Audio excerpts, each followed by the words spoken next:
Hi. So, writing safe work documents, safe work procedures. I know you're thinking to yourself, you've got the ingredients, you've got all of the parts that you want to put together, and you're thinking to yourself, Relax, Pumpkin, I got this. yeah, you got this. But do you? Do you have help?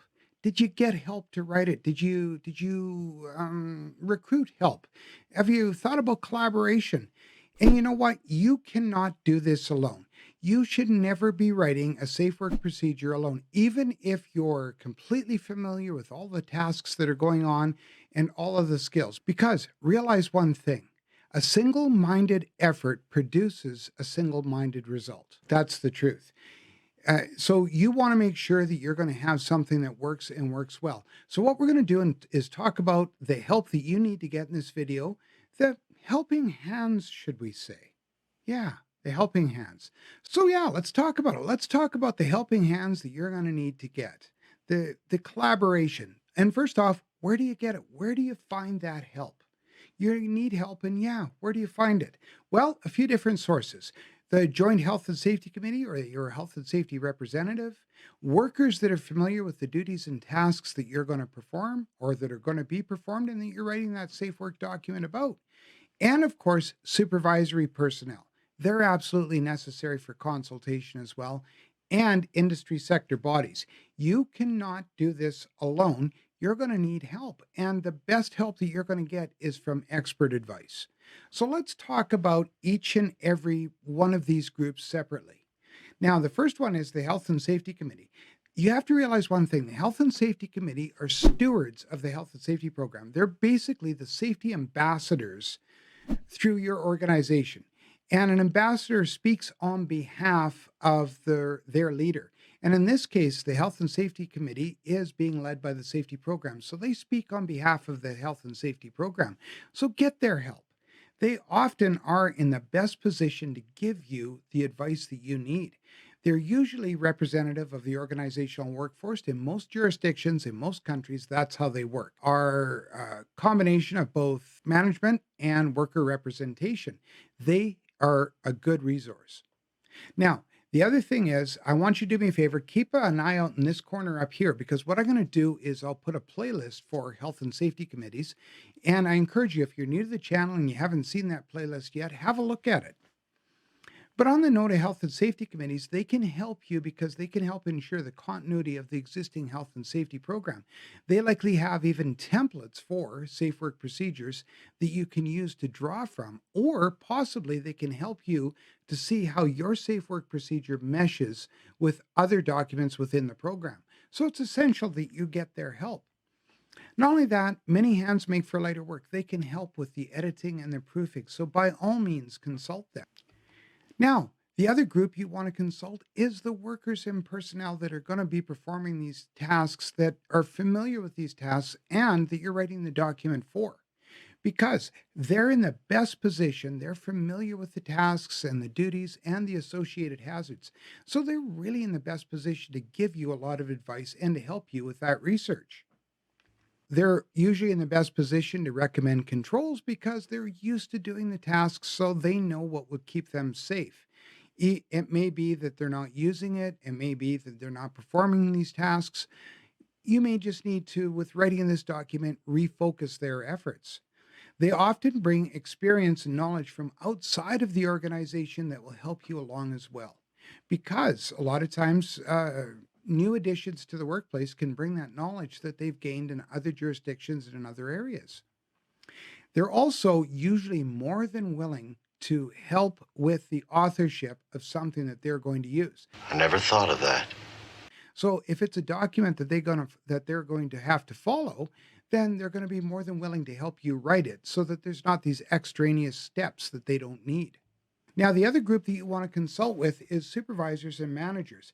Realistically, you need their help and you need their buy-in because they're going to have a lot of familiarity with the workers that they supervise, And usually they're familiar with their tasks.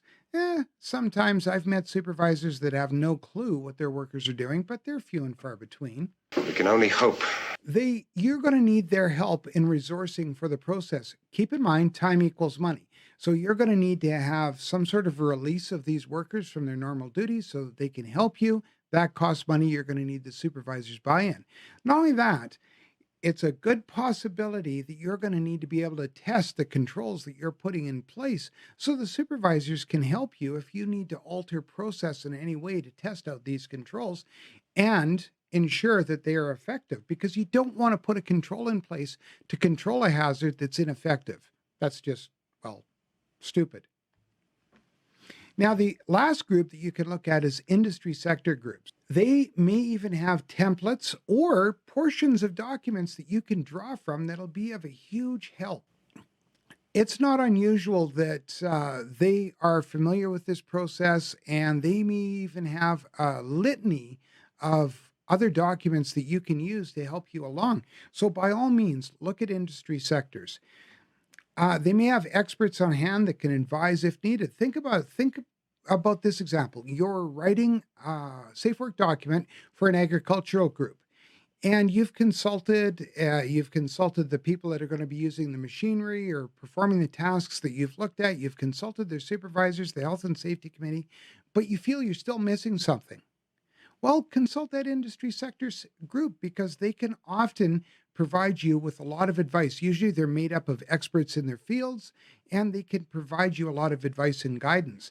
Not only that, they also usually have access to other training programs that can complement that safe work procedure or guide that you're writing. Keep in mind, this all embraces the magic formula. Anything within a health and safety management system or program, if you use this formula, you will be successful. And that means get the people on board that you want to embrace the program. Get them to help you start writing things. If they feel that they've been responsible for the creation and have authorship, then they're going to take ownership. And that means they wrote it, they're going to own it. And if they own it, they're committed to it. So that means that piece of paper, they're going to follow. Not only that, they'll embrace it and encourage others to follow it. So authorship leads to ownership, which leads to commitment. So don't do it alone. Don't go it alone. Single minds produce single-minded work. That's it. Once again, single-minded efforts produce single-minded results. Many hands make for lighter work, and especially involving your health and safety committee, because you now have a group of people that you can spread some of the work around with. You don't, and you will never know everything. And you know what? You'll be the first person caught if you're writing a document and you don't know what you're talking about. So don't think you do. So consider those helping hands. Consider the Joint Health and Safety Committee or the Health and Safety Representative. Always, always get the help of the workers that are familiar with the duties and tasks. Make sure that you have the supervisory personnel on board. Oh, yeah. Good reminder. Right up in this corner, if you click here, there'll be a link for health and safety committees. And the other thing is industry sector bodies. They are going to be an excellent help for all the stuff that you're writing. And that's it. So don't go it alone. Don't think that you have to try and do this alone. And so that's it. Really and truthfully, it's not that difficult, but you need to collaborate when you're writing a health and safety document, especially a safe work procedure. So I want you to do me a favor. I'm going to leave some links up in either corner for some other videos. I'll leave a link to the next video up here. YouTube's going to put whatever they want there for now. And once again, up in this corner, there'll be a link to Toolbox Talks that are very helpful for you as a health and safety professional. And until we see each other again, and I really, really hope we do, don't just think about safety, don't just talk about safety, but be a leader. Be a safety influencer and provoke safety. Take care. Bye for now.